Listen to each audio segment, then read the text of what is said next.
Hello, everyone, and welcome back. Today, I have Coach Stephen all the way from across I don't even know. Did they say across the pond? Is that what they say? Yes, they Okay, do. good. I got it right. Good. Okay, well, I'm not even going to bother talking anymore. I'm going to let you introduce yourself and tell us your story and who you are and what you do. Well, Amy, you're across the pond. I'm here in the UK, and I live in England in the middle. It's actually called the Midlands. So as far away from the sea as possible, everywhere you look. I'm 57. I started low carb on my 50th birthday after having a really bad CAC score, which is a coronary artery calcium scan. Very bad numbers of 639. So I went low carb. I had previously been high carb, eating healthy all my life. I don't smoke, don't drink, really boring. I was pretty good at soccer. I did a bodybuilding tournament, middle distance running. I have medals. I've won a singles tournament in tennis. So it's very active. And the reason I'm saying that is not to be big headed, but just to get across that I was interested in sport and being athletic, going to the gym. And I was eating like skim milk and porridge, which you call oatmeal, freshly squeezed orange juice, fruits, lots of whole grains, granary bread, all the things that are supposed to be healthy. And by the time I got to 50, I was just getting fatter. Like I say, I had a terrible result on the CAC score and lower left quadrant pain, colonoscopy, pre-diabetic. Okay, and I was doing everything right. I was exercising and eating healthy. Yeah, there we are, two little rabbits there. And so I went low carb and saw results straight away. I'm a qualified phlebotomist, so I was able to do blood tests, quite a lot of blood tests, and my pre-diabetes just regressed completely and melted away.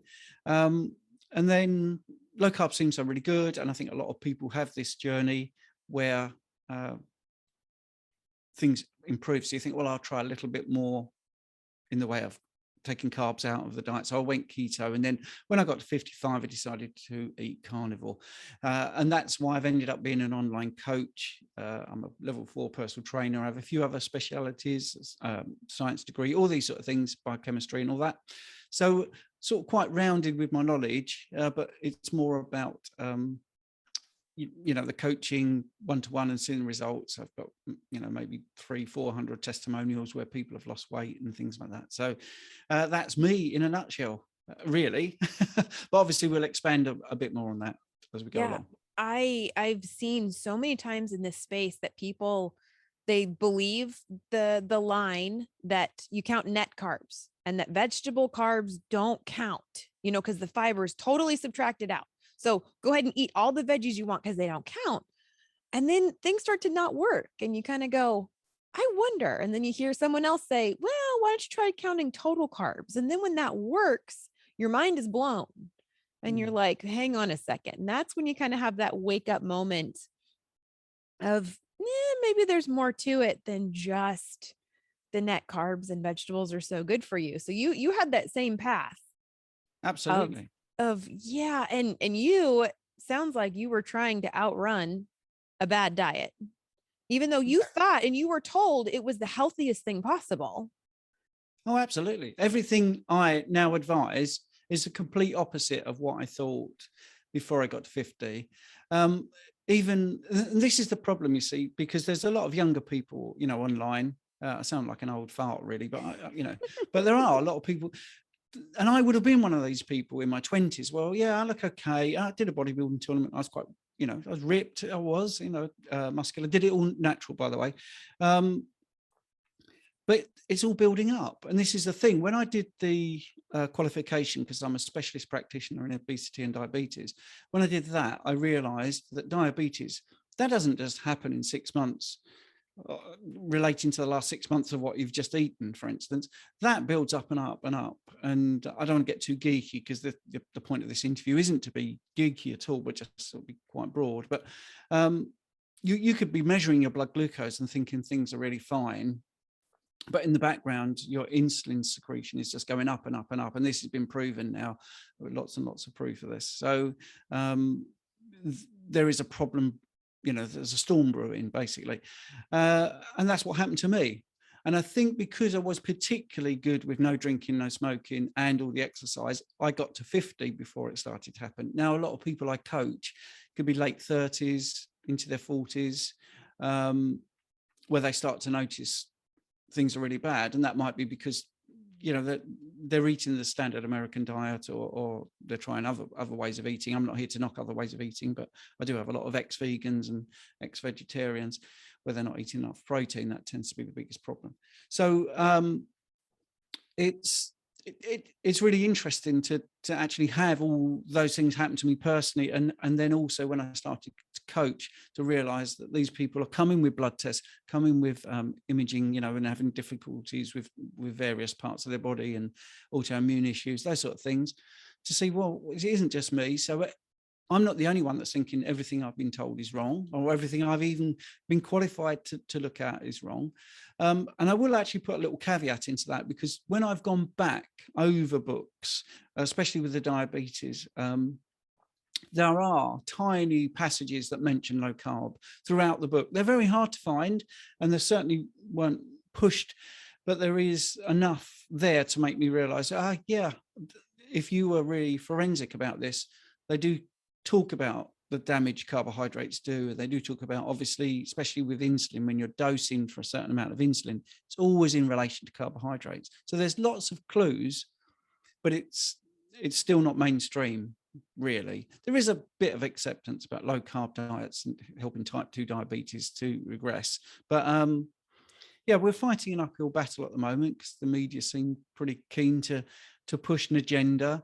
And I think everyone talks about anecdotes. Well, there's a lot of anecdotes, but it's not data. But once you get into hundreds of thousands of people, that stops being anecdotes and that starts to be data. And I think the reversal of type 2 diabetes with low carb diets is definitely easy to find in the internet, easy to find hundreds of thousands of people that have had those success stories. Yeah. And as I say, I've had that. I've had people reverse their diabetes.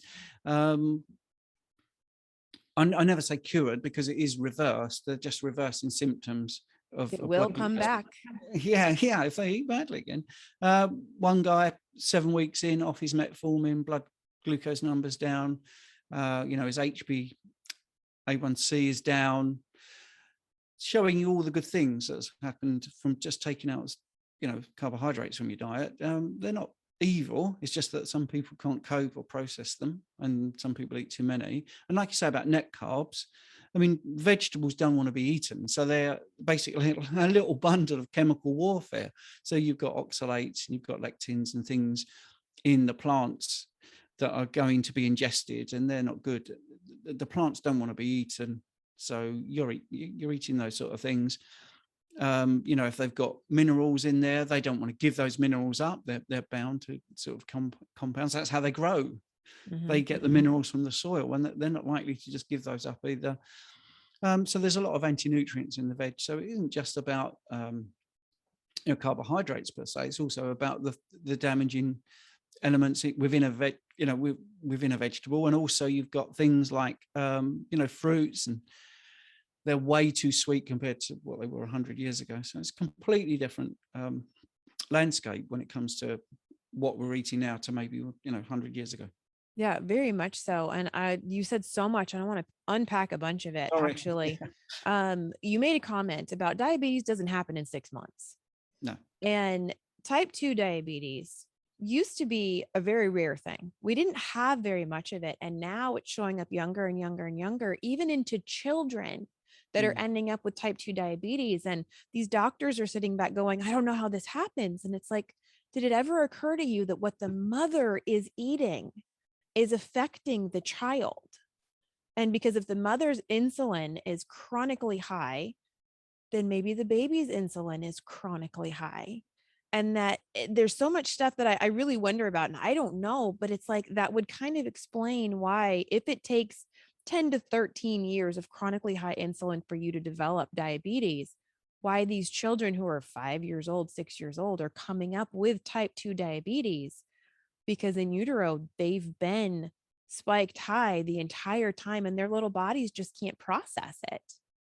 And so what are we giving them? We're giving them juice.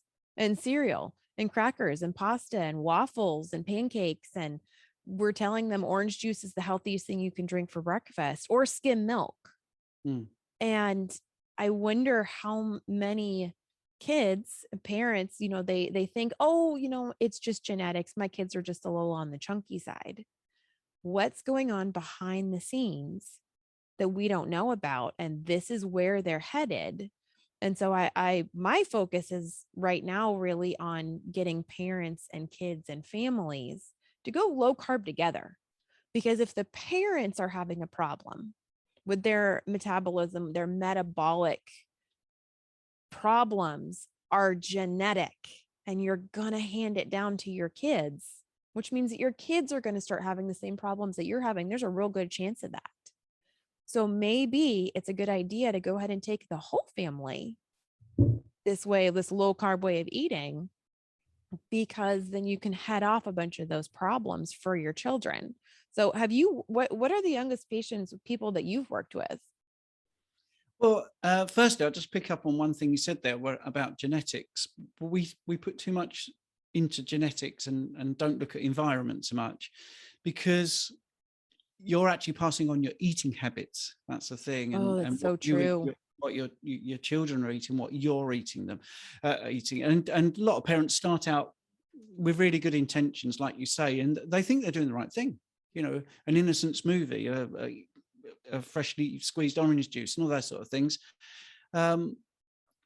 which isn't particularly good. And then also you get the junk food coming in as well, and breads, like you say, pasta and wheat and things that really, laden with gluten, for instance, which not many people can really tolerate. So you're causing some damage to the stomach.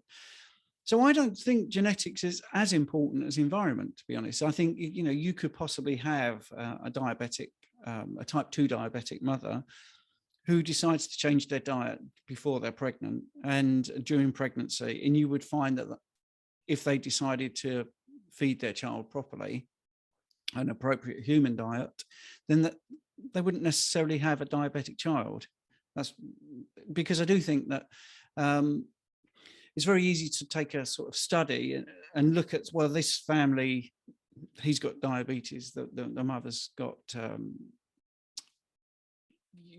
some other condition, high blood pressure or whatever, and the kids, they seem to have the same things. Well, it must be genetic. But no, hang on a minute, you're all eating together and you're modeling how they should eat, and they're eating what you eat, and maybe those conditions are a result of what you're eating rather than a result of genetics.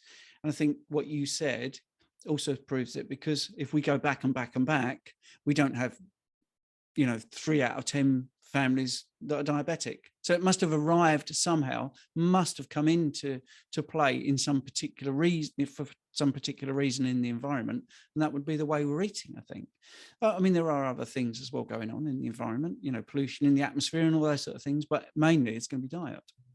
That is so true. Yeah, our kids they mimic everything that we do. And whenever we think that they're not paying attention, that seems to be when they pay attention the most. And that's another thing I've seen is a lot of kids are saying, "Oh, I need to exercise so that I don't gain weight." There's a 7-year-old or 8-year-old little girl that we know that she says, "I need to exercise more so I don't gain weight." So, can you talk about exercise and losing weight? Yes. I'm a level 4 personal trainer, and when people come to me to say, can I sign up with you? I want to lose weight. I always say, well, I'm not going to talk about exercise for losing weight. I'm going to talk about nutrition, because there's no point in signing you up to lose weight if you don't get your nutrition right. And I do lose a lot of business. It's not a problem for me, because it is really so popular that you need to exercise to lose weight. But that's not true. I have experimented even recently where I've not exercised for 6 weeks and didn't gain any weight because I'm eating correctly. I lost a little bit of muscle because I like to have a little bit of muscle. But every client I see, we talk about nutrition and they all lose weight. So I have, like I say, 300-400 people testimonials. I have some like 20-30 video testimonials, and I've had people lose 100 pounds plus without any exercise whatsoever. So exercise really is for fitness, is to make you optimal, to bring you more muscle mass, to make your joints better, to make your cardiovascular system work even more efficiently, and to get you to be a bit more energetic maybe. But it's not a game changer if you just want to lose weight. If you just come to me and say, I want to lose weight, then we would talk about nutrition. And I've had that time and time again. Like I say, it is the icing on the cake or the butter on the steak, whichever way you want to say it. When you start losing fat, and again, actually don't really want to talk about weight so much. This is another thing I use in Bella's meetings and the Steak and Butter Girl. You can look, this is a representative sample of the amount of fat you could lose and an amount of muscle you could gain, and on the scale they would weigh the same. So if you lost this fat and you gained this muscle, you would weigh the same, but your body composition would be completely different. And that happens without exercise. When you change your nutrition, when you're eating a species appropriate diet, you will see the body composition change. So I think it's easy for the food companies to push exercise as a thing to do, rather than look at what they're making, these highly profitable, highly palatable, which really cheap to produce things in boxes, you know, rather than look at, well, maybe it's these things that they're eating full of sugars and, you know, lots of processing, vegetable oils and things like that. Why don't we just say, look, you need to exercise more? Let's blame the person rather than admit it's the food that we're pushing out to you. So that's the main reason why exercise is pushed, I think, because it's just easier for the food companies. That whole concept of, you know, move more, eat less. And it must be because you can't adhere to it that it's not working. They blame you. Yeah, they blame you when it is not that. I mean, if you eat less, especially when you've been eating the wrong food, you're permanently hungry. I mean, everybody knows this, that if you're going out for a big meal and you don't want to spoil your appetite, you know, you want to get really, really hungry, you don't eat during the day, you eat less. And that makes people really hungry for the evening. So it's absolutely a recipe for disaster, isn't it? So the way we're eating is actually you eat when you're hungry, makes total sense. And then you stop when you're full. So you eat and listen to your own signals. And that makes total sense. You don't need to, you don't need a nap. You don't need to count calories, which is just a measurement of heat energy. It's nothing to do with biochemistry and physiology and how we digest food and how we use it.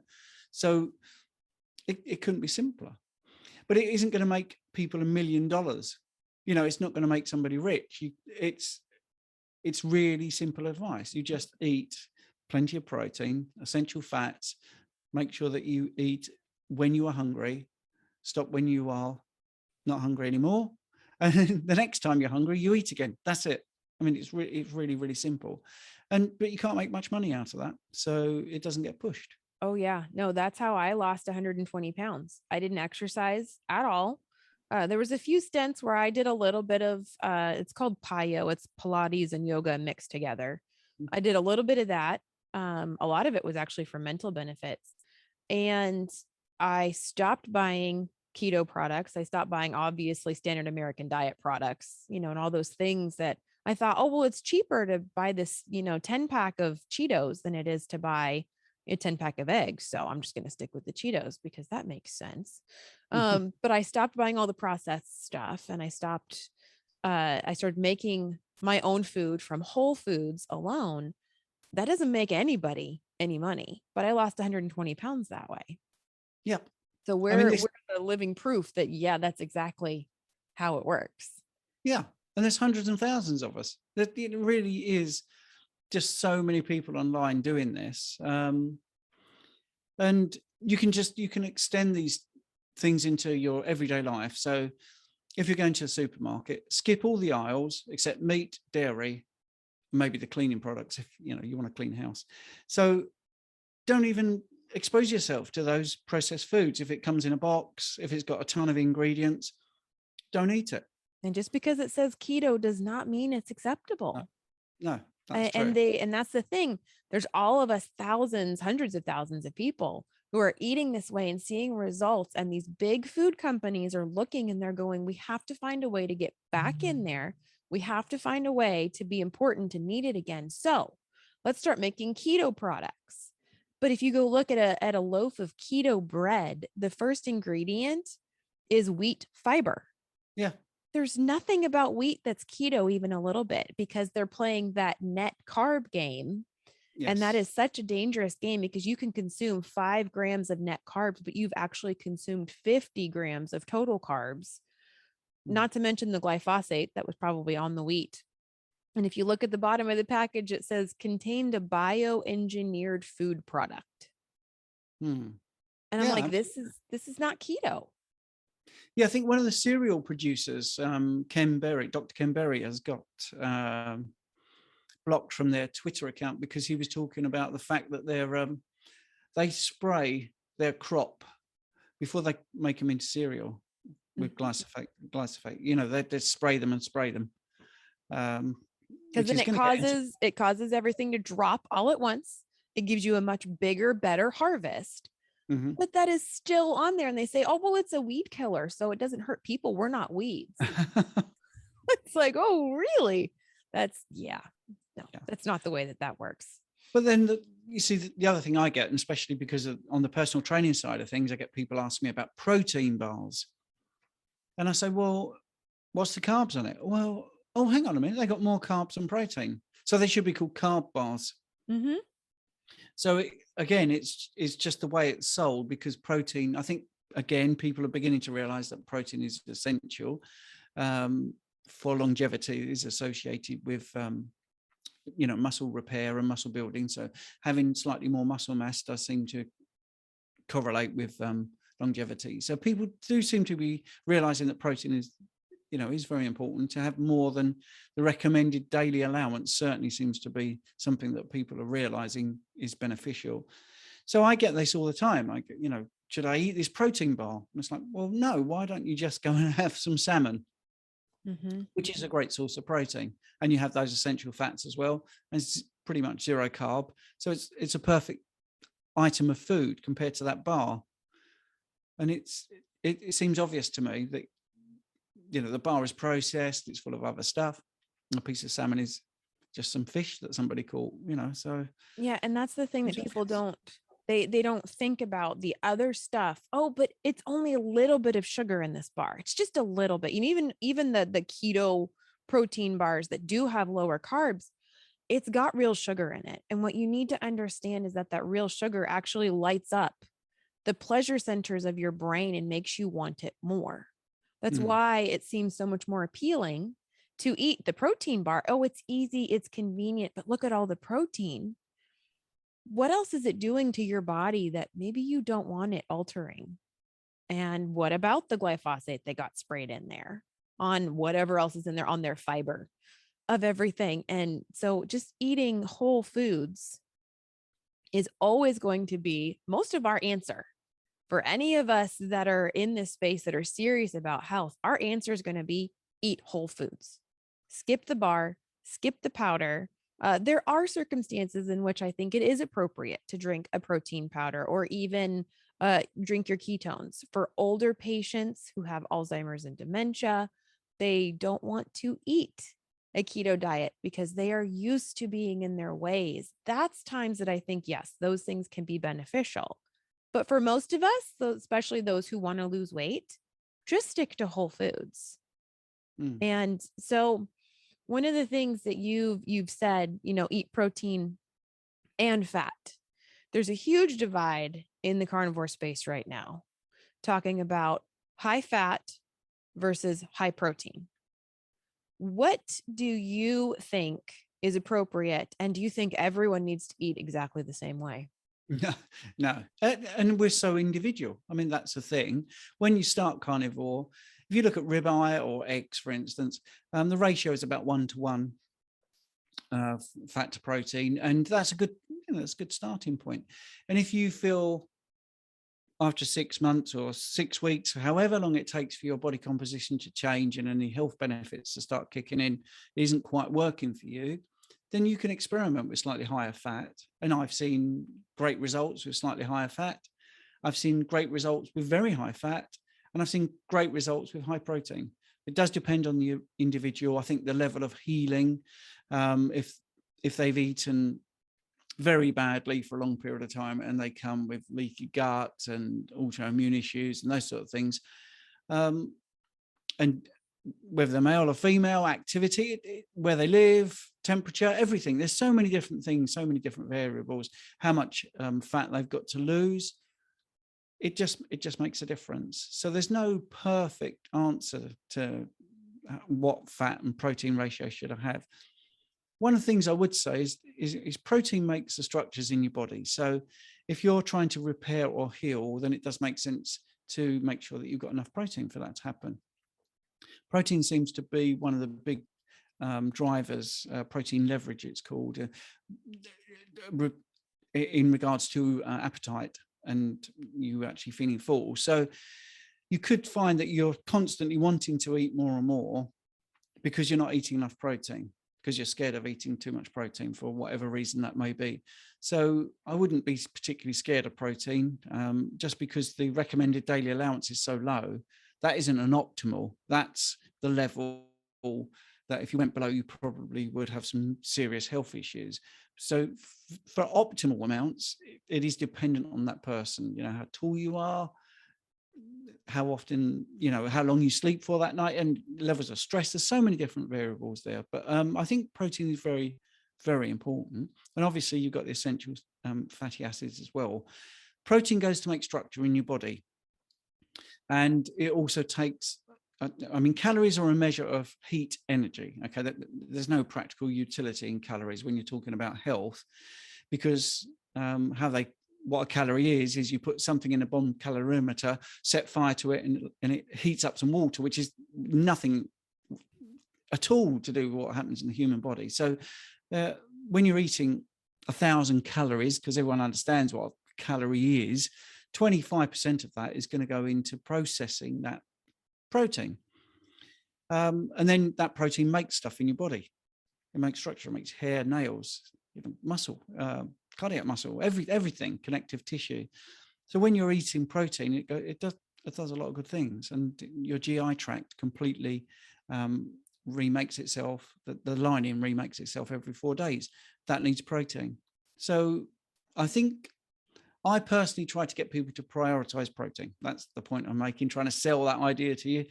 And then obviously the fat is the cofactors in hormones, those sort of things, and neurotransmitters, and myelin sheaths and around your nerves and all these sort of things. So the essential fats are essential, but they also provide energy. So if you are eating this way and you feel that you're not losing the fat you want to lose, it could be that you're eating too much fat, because that's the energy side of things. It's probably not because you're eating too much protein. Yeah. Well, I wonder. Yeah, no, I speaking of that, you brought something to mind. I wonder, so people who eat too many carbs, it is basically fuel toxicity in your body because you have way too many carbs, more than you can use. It's, packing your blood. Is it possible to overdo it with the fat and reach that fuel toxicity level for some people with the fat as well? And will that cause you to start to gain fat, maybe get a fatty liver, things like that? Can the same things happen that happen with the too many carbs? Can it happen with too many fat for some people too? Yes, you can overeat fat. It's much, much harder. The Minnesota prison study, off the top of my head, which was a study where they split a prison in half, and one group could eat as many carbohydrates as they wanted, and the other group could eat as much fat and protein as they wanted to. And when they looked at the daily amount of, again, calories, because everyone uses it, I'm not a great fan, the daily amount of calories overeaten by the prisoners that could have carbs was something like 7,000 calories. You can look this up on the internet. And with the fat protein group, it was 800 calories. So nearly 9 times the amount of overeating was experienced with these prisoners that were given ad lib amounts of carbohydrates. So it's easy. Firstly, it's easier to overeat on carbohydrates. Secondly, the mechanism is slightly different. Carbohydrates do tend to spike your blood glucose, so that produces a lot more insulin. whereas fat has a very marginal impact on insulin. So it's going to affect you differently. But yes, you can overeat. Fat is difficult. I don't get many people that do that. More often than not, it's because they're signaling hunger and appetite signaling is a little bit dysfunctional. So once you start to eat the correct human diet, all of those things start to fall into place, and you regulate how much you eat. I mean, you don't see in nature, in animals, the only animals that seem to get fat are those that are domesticated. In nature, there's a lot of regulation of input and output. You don't see very fat lions or anything like that. They know how much to eat, and they need to keep active to, make the next hunting expedition really successful. It's only humans that seem to want to get into counting macros and having apps and overeating to the point where they're buying new clothes every other month because they've totally lost control. And that really is more likely to happen with carbohydrates. Like you say, the pleasure centers of the brain light up. They're easier to overeat. They're easier to get from the supermarket. It's easier to carry around. They are in abundance in all processed foods. It's very profitable for the food companies to push them to you. And they are not essential. That's the biggest thing about carbohydrates. Fats are essential, whereas carbohydrates, we only need a certain amount of blood glucose circulating at any one time, and that can all come from your liver. Your liver makes the glucose that you need. Just going into where people say it's a tiny amount, you mentioned in your question, and sorry, my answers are always long-winded, but there is always a lot to talk about. People don't really realize the small difference can make a huge difference to your health.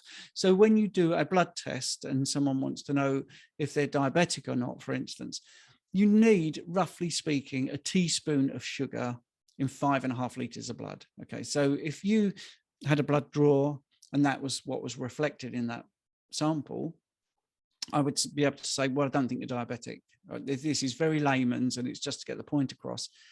If it was a teaspoon and a quarter in 5.5 liters of blood, that person's pre-diabetic on their way to being diabetic. It's only a quarter of a teaspoon. Okay, so the blood sugar that you want on average is very tightly regulated. So it seems obvious to me why, carbohydrates are basically sugars, or sugar is a carbohydrate, however you want to look at it. Why would you, if you're having problems regulating your blood glucose, why would you stuff your face full of them? It doesn't make any sense to me. Push your blood glucose up. I think in a can of Coca-Cola, something like 9 teaspoons of sugar. So your body's got to deal with that. That's a toxic substance. That's why insulin comes out, to make sure that your blood sugar does not go up above that level. So obviously, if you drink that Coke, it will go up beyond that level quite considerably. So you'll need a lot of insulin to bring it down. It's not rocket science. That's definitely what happens. And people can test this for themselves. There is a lot of influencers online who are very much into high carbs, saying, it doesn't really matter. Carbs aren't that bad. But you can test this for yourself. You could, and there are plenty of people that do this as well, where you could buy a blood glucose monitor and you could try the different foods and see for yourself what food pushes your blood glucose up and what doesn't. And you will find that the traditional healthy breakfast that I was eating, of oatmeal with skim milk and an orange juice, pushed it through the roof. Whereas my bacon and eggs, or scrambled eggs with salmon, which is what I had this morning, no impact really on the blood glucose. And insulin is so important. And yet you don't want to have too much of it. Just like the fuel toxicity, because you've got too many carbs or too much fat, you do not want too much insulin, but you still need insulin. A lot of people are afraid of insulin. They don't want to eat anything that's even going to make their insulin bump up a tiny bit, so they're just focusing on so much fat and they're skipping the protein, because you do need to raise your insulin a little bit to be able to digest the protein. But insulin is imperative. If we reached out and we grabbed all of the insulin in your body and we sucked it all out, you would die. Because your cells have to have insulin to open them to be able to receive the nutrients and to do everything that it needs to. So don't be afraid of insulin, but don't abuse it either. Well, I mean, that's a type 1 diabetic. A type 1 diabetic does not produce enough insulin from their pancreas. Mm-hmm. And they can, this again goes against the calorie in, calorie out argument in the fact that a type 1 diabetic can eat and eat and eat and will not put on weight. So they could eat 10,000 calories and they will still lose weight. And that's because their insulin isn't functioning. They do not produce enough insulin. So therefore the cells are not getting the nutrients that they need, irrespective of how much they eat.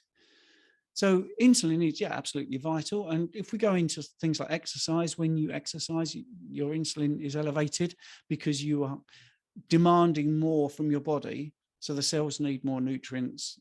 You know, they need other things, obviously, like oxygen. But basically, the insulin is pushing everything into your cells to make sure that you function. And you know, it is elevated, disproportionate levels of insulin or spikes of insulin that are actually troublesome. Long-term elevated insulin is like the worst thing. So using that blood glucose monitor thing, if someone did eat a breakfast that would give them a blood sugar spike and they measured that, they could by proxy see what's happening with insulin. They're not measuring insulin directly. They could see how long it takes for that spike to fall down. The best sort of test is to test insulin directly to see what your fasting insulin is like, which obviously becomes quite expensive.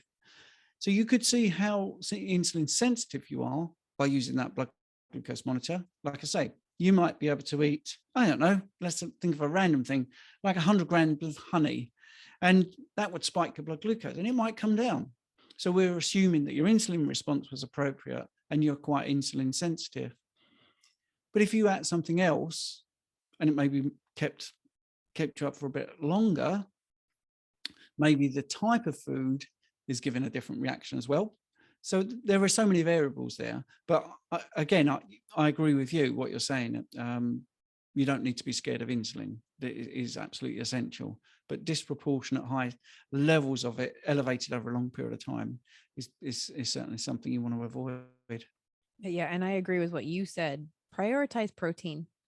I think protein is, and I think a lot of the reason that we are afraid of protein and people shy away from it so much is because we have these big scares, like meat causes cancer. And I love the way that they're so sneaky about these darn studies that aren't even studies. It's epidemiological food frequency surveys that they see that the people who eat more meat end up with more cancer. But typically the people who are taking these surveys, the people who eat more meat also eat the potato or the French fries and the soda to go with it. A lot of them smoke. They're usually, you know, into extracurricular activities like motorcycles and things like that.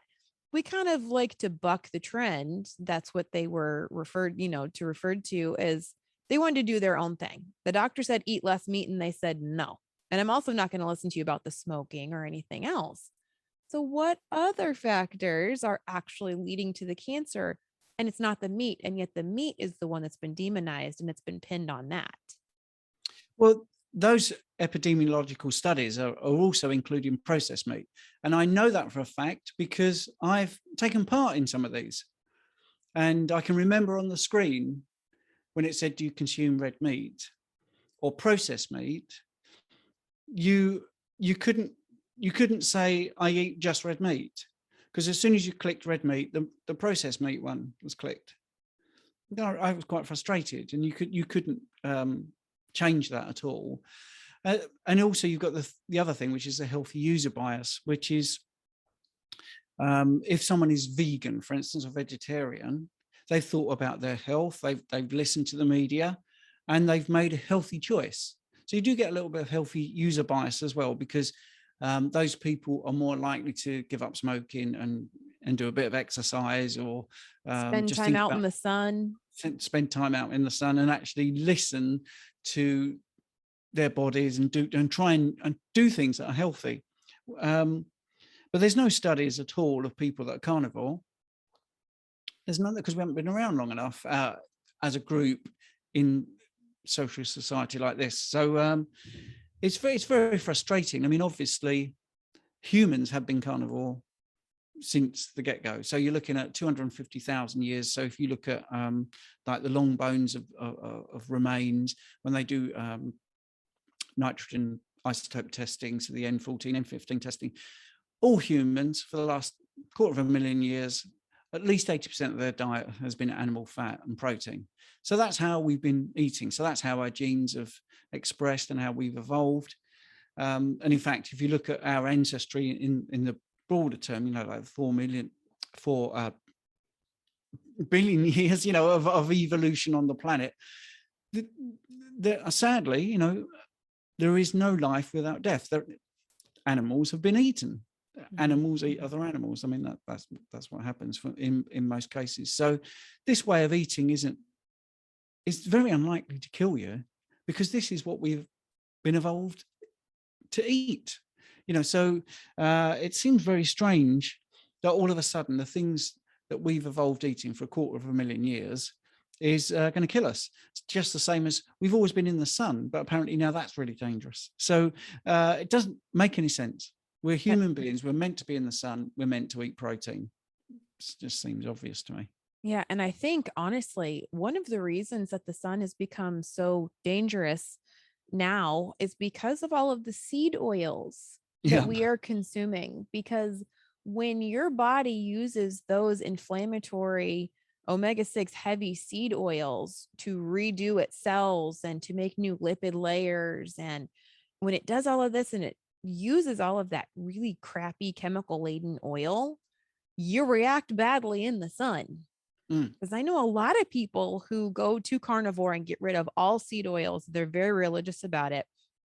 They don't burn the same way anymore, and they can last a lot longer in the sun. And sometimes they do burn a little bit. I mean, if you're out there for 7 hours, chances are you're going to burn some, but a lot of people don't blister anymore. Some don't even peel anymore.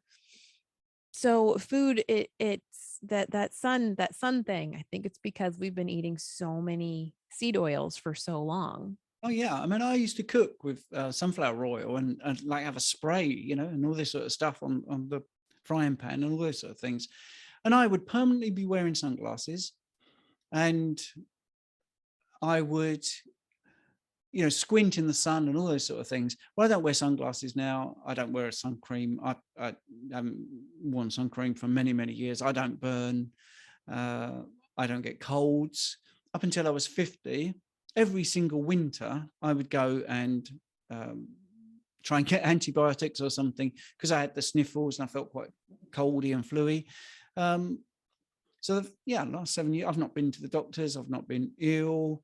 I don't burn. I don't wear sunglasses. I feel like I'm thriving this way. I can go out in the sun, no problems at all.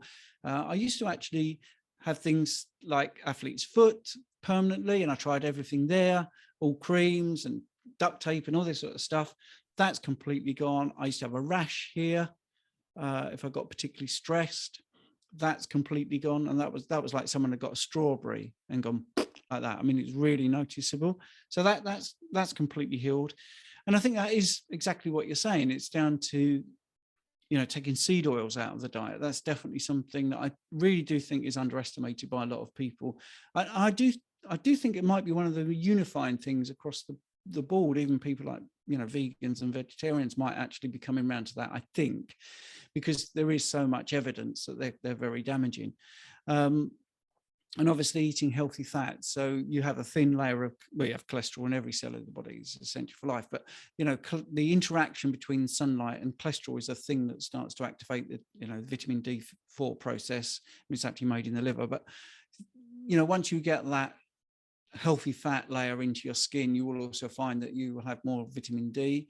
I bang on about people saying, oh, it's the flu season. No, it's not the flu season. It's the vitamin D deficiency season, because you're not getting sunlight, and the sunlight you are getting, you're not making the most of, because you don't have the right amount of healthy fats in your skin to start that process. So yeah, I must admit that's one of the things I didn't push early on, the seed oils, because I felt people just couldn't believe how damaging it was. I do think there's so much information out there now, and also people don't like to look at the ingredients.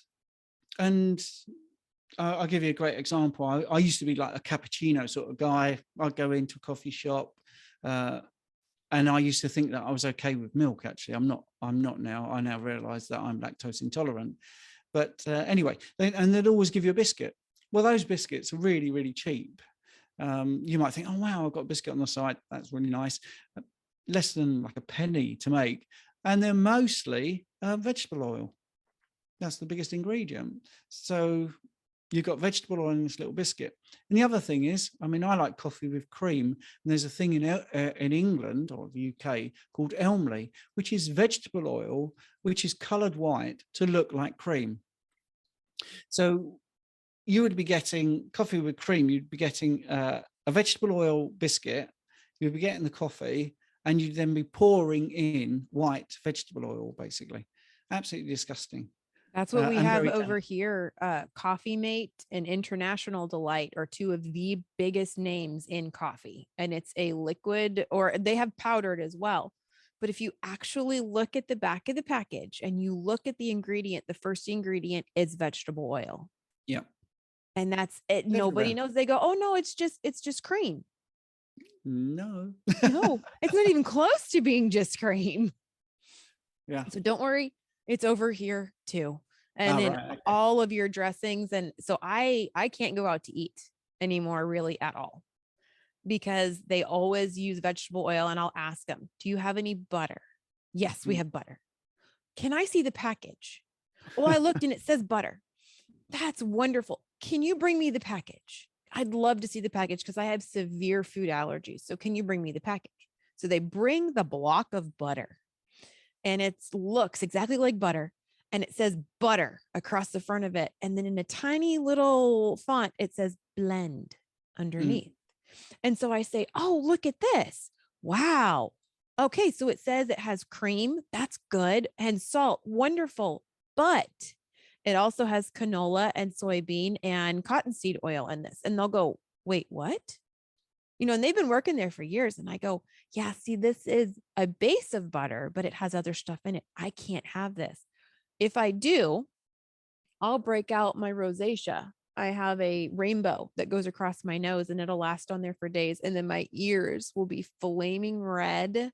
And then my palms itch terribly, and the soles of my feet. It's just not worth it to go out to eat anymore. It's very difficult. It is very, very difficult. Yeah, I haven't found anywhere that actually uses butter. Nobody just uses butter. So we just stay at home for the most part, or I take steak in a cup. So if I need to if we go out to eat somewhere, I will take my own food. I am that person now, because it's so uncomfortable afterwards. I've become so sensitive to it, which just tells me that stuff really is that toxic. Yes. And the people serving, then they're not being malicious. They genuinely think it's fine. Yeah. Genuinely. They're very well intentioned. They just don't know, which is why I do it, because I want them to learn just a little bit. Yeah. Yes. Education everywhere. Anyways. So, no, I love your long-winded answers, by the way. That's one of the reasons that I was like, oh, I want to talk to Stephen. But I want to respect your time. I know you've got other stuff to do. We've got Steak and Butter Gang meetings here in a little while. So we will wrap this up. So can you please let people know if they want to contact you, if they want help with coaching, if they have other questions, or if they just want to follow you, where can they find you? And I'll link everything down below, but you go ahead. Yeah, well, the website is the easiest one to remember, because that's the ukcarnivore.com. And I will look up my Instagram for you. I don't remember. Quite sure. I'm never quite sure. But yeah, that's the UK Carnivore as well. So, okay. I will link those down below, so they will be one click away if anyone wants to find you. And then you are also with us in the Steak and Butter Gang. I am, yeah. I try to attend the Tuesdays and Friday meetings, and I have my own meeting on a Sunday. Yes, your own meeting on the Sunday. That about wraps up everything that I think that we should probably talk about. I know we could go on for hours, I'm sure, which just means that we'll have to do it again. Yes. So, yeah, thank you so much.